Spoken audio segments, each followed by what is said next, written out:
শুক্রবারের দিন, সাপ্তাহিক ছুটির দিন, তাই না? বাংলাদেশের মানুষ এই শুক্রবারকে উদযাপন করে কি দিয়ে জানেন?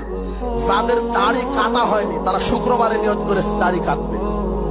বুঝেননি মনে হয়? এক সপ্তাহের মধ্যে যে গার্লফ্রেন্ড বয়ফ্রেন্ডের সাথে ঘুরতে পারেনি, ওরা নিয়ত করেছে শুক্রবারের দিন পার্কে যাবে, রেল লাইনে যাবে, জাদুঘরে যাবে। কোন দিন নিয়ত করেছে? শুক্রবারের দিন।